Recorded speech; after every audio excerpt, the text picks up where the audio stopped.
ওরে বেড়ায় কত বড় মাছ, কি দাম এটা?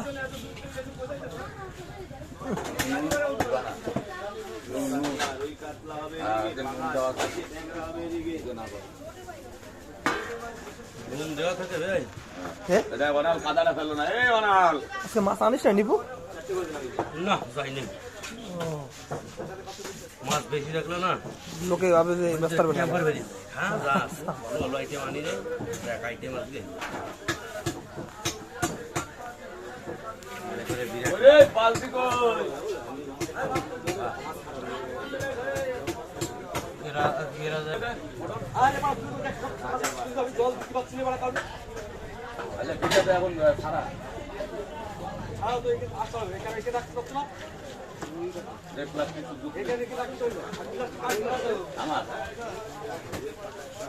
ले ले